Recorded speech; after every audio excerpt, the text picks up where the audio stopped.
Hello there, welcome back to Jennie Designs with Paper and this week's episode of Crime and Coloring, where we take an alphabetical journey through the United States and revisit some of the earliest crimes. But before we talk crime, let's talk coloring. This week I'm using the new Stacy Yakula stamp set from My Favorite Things called Greatest Present. I will be using just the bunny on the card today. I will also pull out Anything But Basic Birthday Wishes stamp set from My Favorite Things and waffle flower circle dies. I am going to use this pattern paper and I'm going to coordinate my Copic marker colors to match the colors in that pattern paper. My camera does wig out just a little bit, but not so much that you can't, not during the coloring part. And excuse the Band-Aid residue on the back of my hand. As I've gotten older, I have developed allergic response maybe to medical adhesives, which causes me to get hives, and then I can't get the residue off my hands until the hives have completely subsided. So just pretend you don't see that on the back of my hand there because it's weird and it looks weird. But anyway, now that we've talked about the coloring, let's jump into the crime. So our journey today takes us to Missouri. Almost as soon as people began settling in Missouri, there was a desire to set up a territory and then move on to statehood. But having Missouri admitted to the Union would upset the unstable balance between free and slave states. In 1817, when Missouri was a territory, the 22 states of the Union were equally divided. Neither side, free or slavery, wanted to give in and have that balance overturned. At the same time that Missouri was attempting to move from territory to statehood, Maine was having the same growing pains.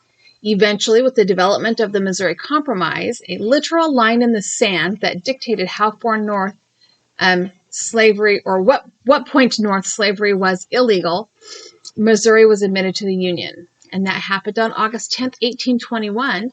But fun fact, the official seal for the state of Missouri that was approved by Congress in 1822 lists the statehood date as 1820. So, you know, numbers, they don't mean anything, right? Missouri is home to the world's shortest St. Patrick's Day parade. It only goes across the street. The world's first Segway track was built in Branson, Missouri. Hampshire Pet Products set the record for the largest dog biscuit ever created in Joplin, Missouri.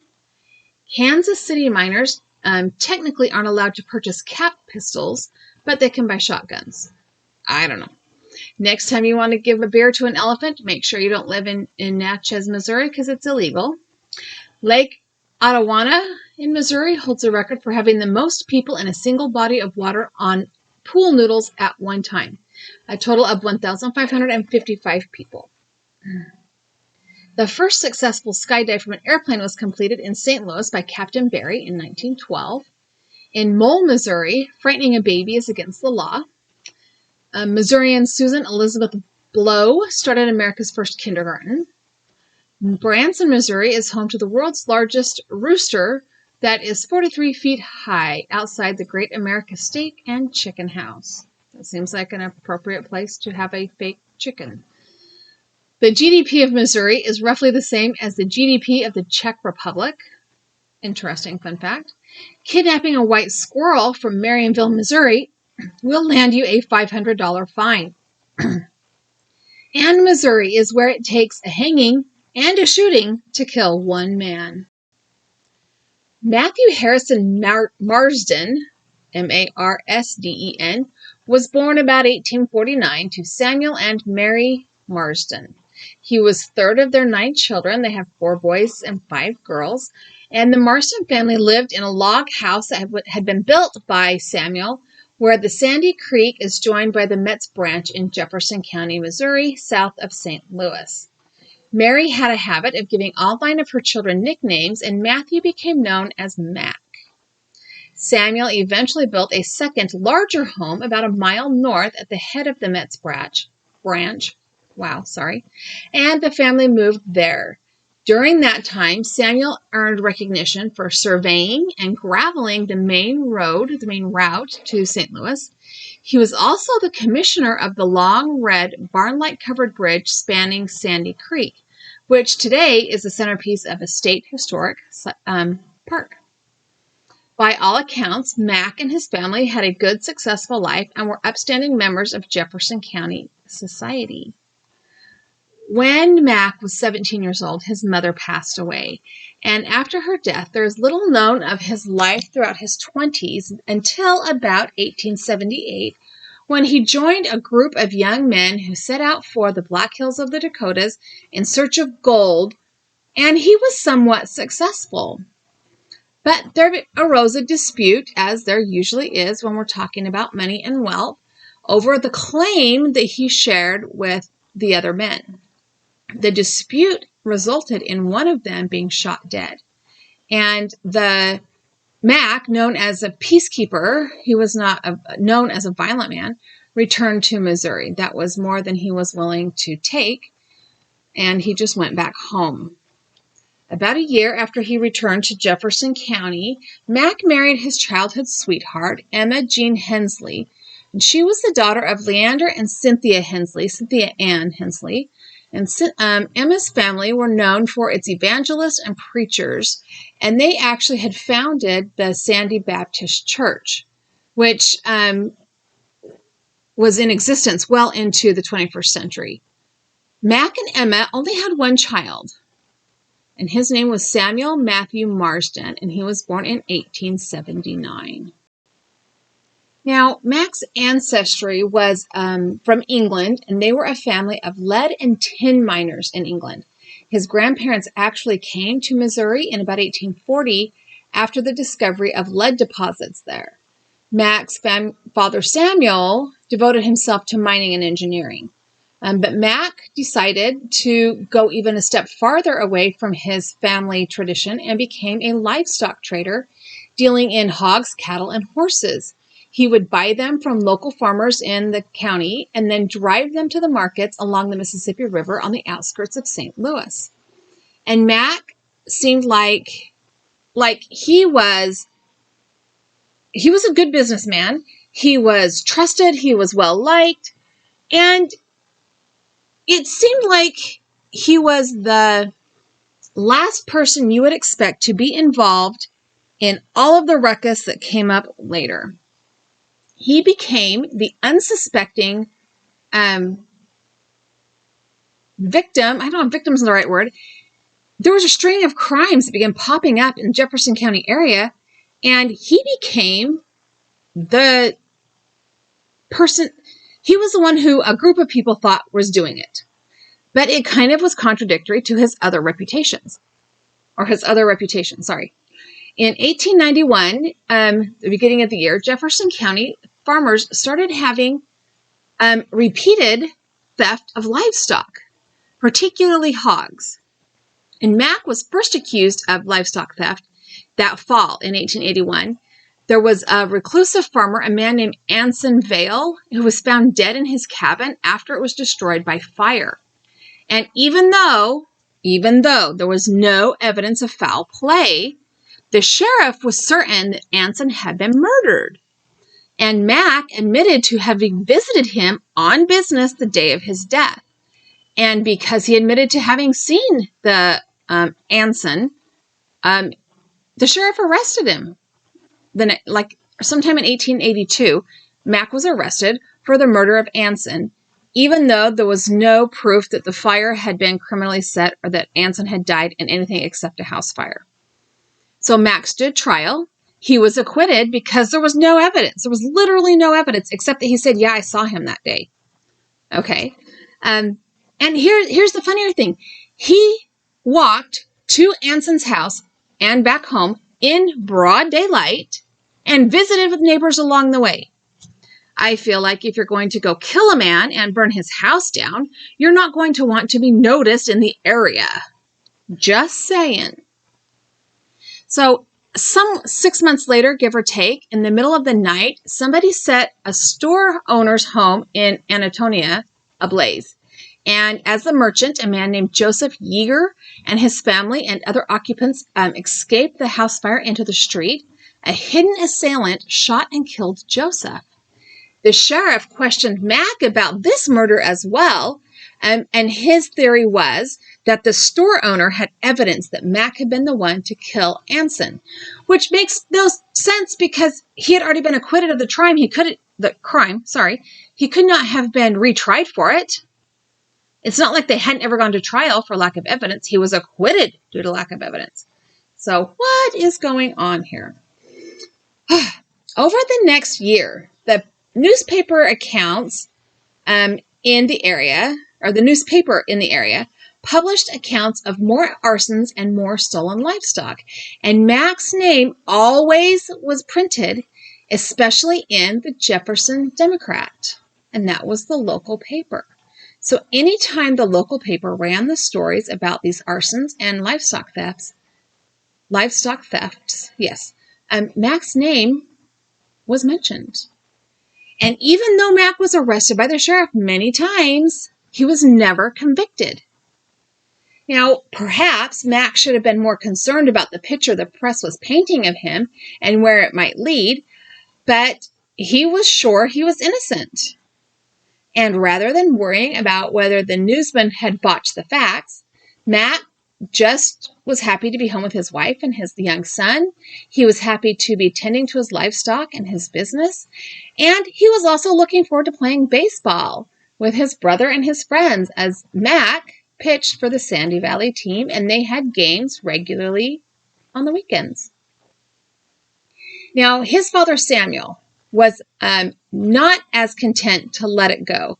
In fact, he was upset enough for both men, reportedly. He felt like that the writing, the printing of these articles was sloppy. He thought it was biased, and he claimed it was downright fictional at times. And he complained repeatedly to R.W. McMullen, the owner, publisher, and editor of, the Jefferson Democrat. Yes, he accused him, or he confronted him, rather. Samuel confronted R.W. about the accusations aimed at Mac. Samuel said that the people behind the crimes were actually his own brothers, illegitimate sons, so Samuel's nephews and Mac's cousins. And he named them John and Alan Marsden. So Samuel had this idea that he had some nephews who were less on the law-abiding side of the people in the community, and they were responsible for the fires and the thefts. But regardless, R.W. continued to print that Mac, not only was he involved in these arsons and thefts, he was the leader of a gang of various crimes. And one of his quotes was, these crimes were, quote, laid at his door, and that, quote, the community breathed easier when Mac was in jail. Because every time there was something that came up, Mac was arrested, he went to jail, then he was let out or acquitted. He never went to trial most of the time, but he was arrested and put in jail every time his name came up in a newspaper report or a sloppy investigation. A local vigilante committee even tried to lynch him. Yet, in all that time, there was no evidence and no witness to tie Mac to any crime other than a familial connection to a couple of men who were probably the actual criminals. Now, R.W., the newspaper guy, he went about town and he organized himself the Jefferson County Mutual Protective Association. Okay. In reality, this was little more than his own personal band of vigilantes. But reportedly, dozens of mostly farming men met on Friday, April 6, 1883, in a barn outside the county seat of Hillsborough and signed an oath to defend each other and rid Jefferson County of crime. So, why they are not just leaving the crime fighting to the sheriffs and the lawman, I don't know. But it seems like the sheriff wasn't particularly interested in finding truth either. So I guess it's six of one, half a dozen of another, right? R.W. wrote in the Democrat that the group was formed especially, quote, to punish the hog thieves that have been plying their vocation in the neighborhood, end quote. And even though every time the sheriff's investigation couldn't tie the string of crimes together, they couldn't even agree that they were committed by the same group of people, and they couldn't agree that they were even tied to one person. But R.W. and his vigilantes were convinced that Mac was behind all of it. I would love to have been able to find what the beef was between R.W. and Samuel, or R.W. and Mac, or R.W. and the Marston family. Like, seriously, there's real beef here. There is real beef here.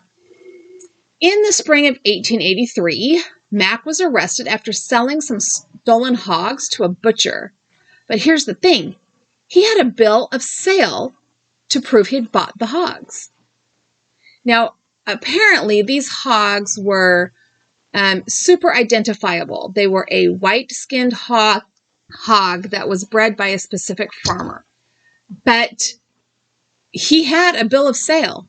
He proved that he had paid money for these hogs.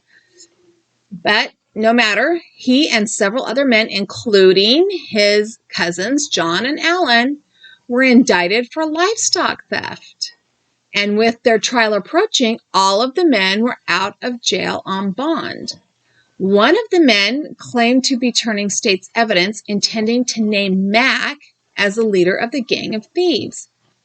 Mac's plan was simply to testify similarly against the man who accused him. Now, was that state's evident man one of his cousins? I don't know. It did not name who it was in the article I read. So R.W.'s mob rode to DeSoto on April 7th, 1883, while the sheriff was escorting Mac there for a bond hearing before a justice of the peace.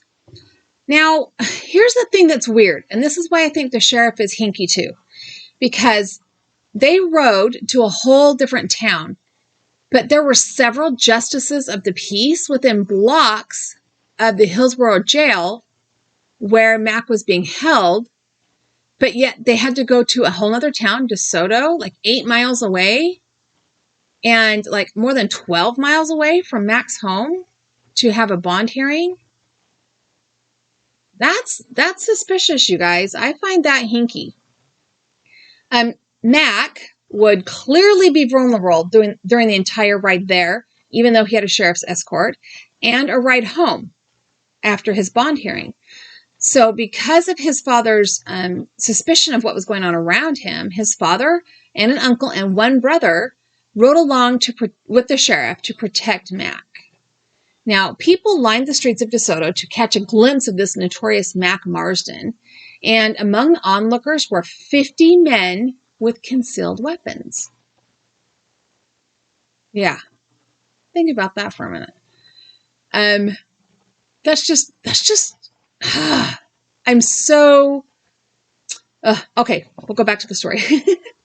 When Mac had posted bond and left town, the mob, the armed men in the audience or crowd or whatever, readied themselves for action. The Marsden party got about 3 miles out of DeSoto when dozens of riders, dozens compared to 3, came over a hill in pursuit with a lynching rope. Yeah.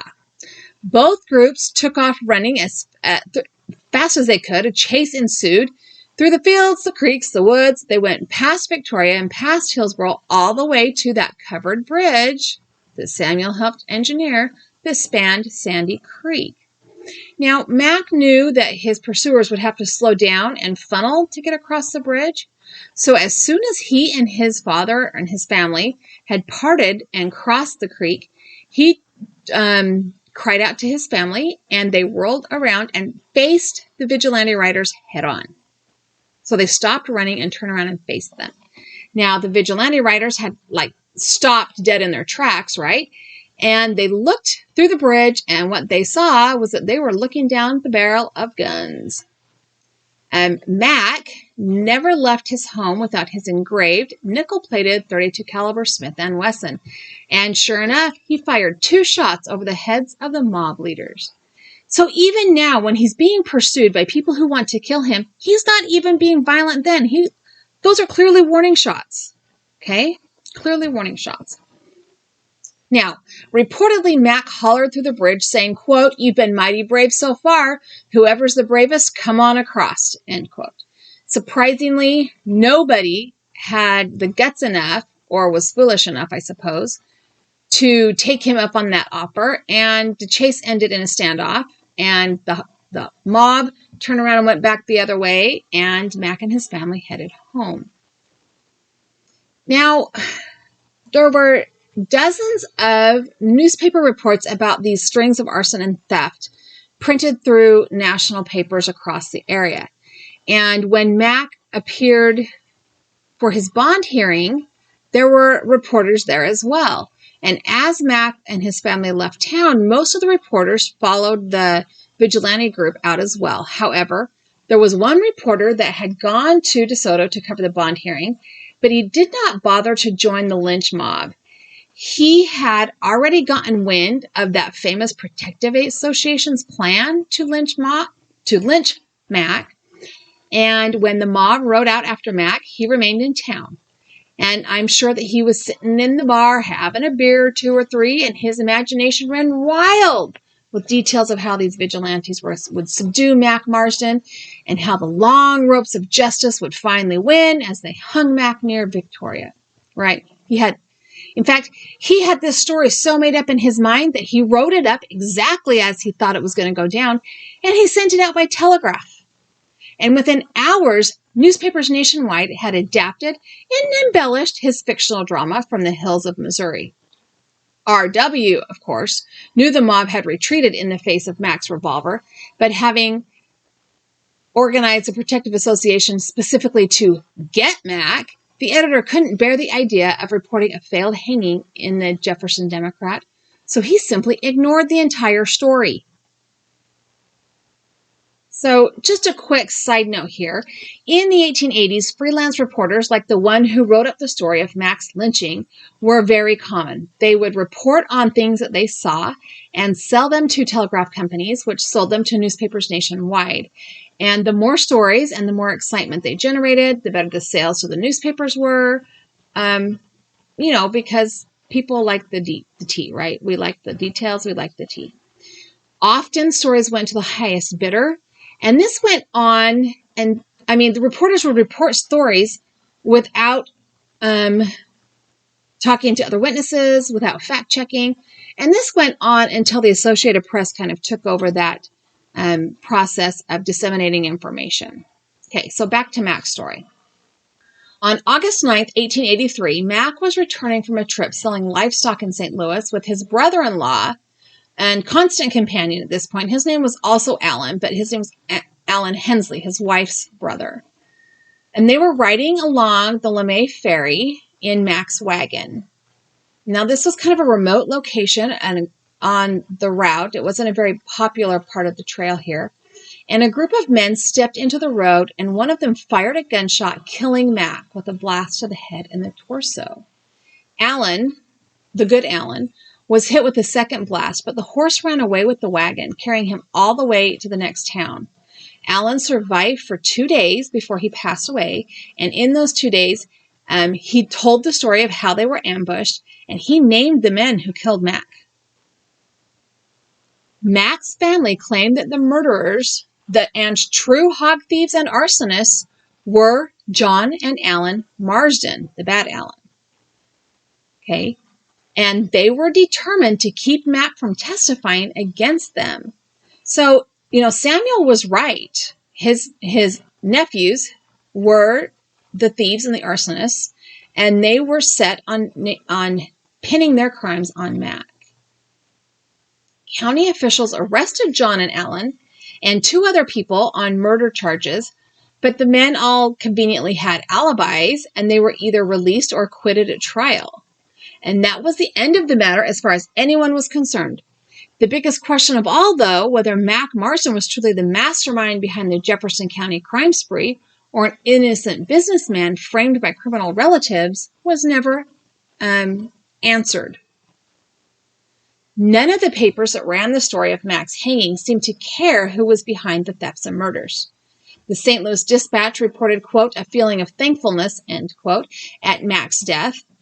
quote, outside the natural curiosity, there is no great desire to ascertain who the public benefactors are or avenge the death, end quote. Seriously? Seriously? The St. Louis Globe dubbed Mack, quote, the desperado of Jefferson County. And the New York Times wrapped it up in its coverage with the headline, Mack Marsden, the, quote, terror of Jefferson County, shot and killed. And those kind of headlines were what sold papers. And that selling papers made men wealthy, including men like R.W. So why would they care if what they printed was actually the truth or not? I mean, for real. All right, I want to talk about the card for a minute here, and then we'll talk about the crime a little bit more.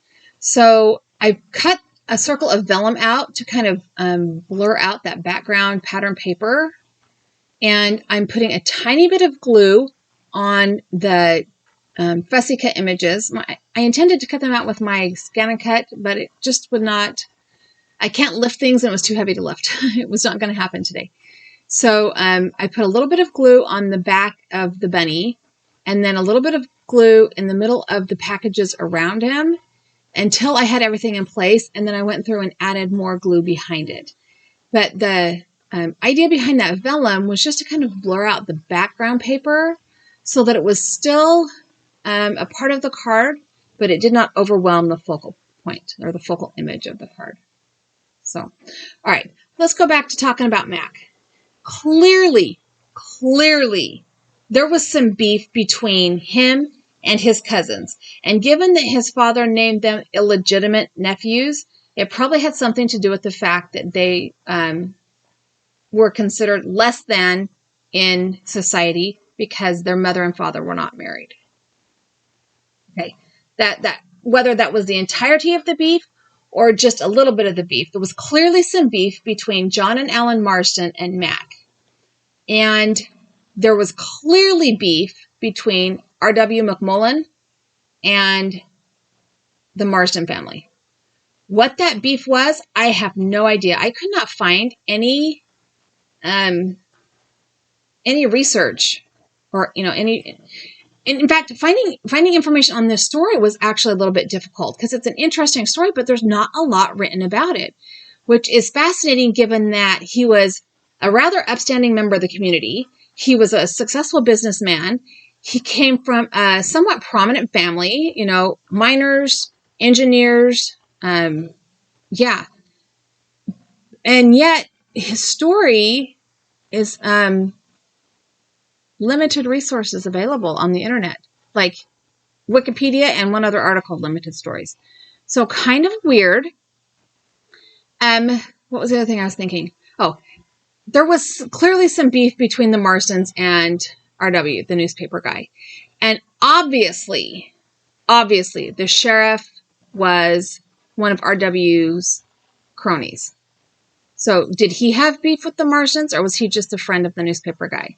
Because let's face it, even in those days, the newspapers held sway when it came to political elections and appointments. And whether the sheriff was appointed or elected, he needed to have people on his side. So where did all the beef come from? And if you can send a man to trial that many times, like I think half a dozen was the number that I read, half a dozen, and have him be exonerated or have the charges dropped due to lack of evidence every time, you're barking up the wrong tree, man. Especially when other people have named who the probable real culprits are. Let's just be honest here.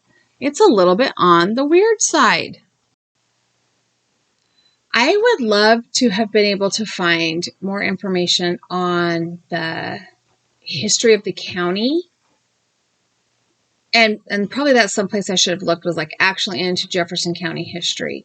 Because I would bet money, I'm not a betting gal, but I would bet money that in the history of the county, the records of the history of the county, there is something that would point to the rivalry or the lack of friendship between the Marsden family and the McMullen and Mr. McMullen, R.W., and his cronies, for lack of a better word.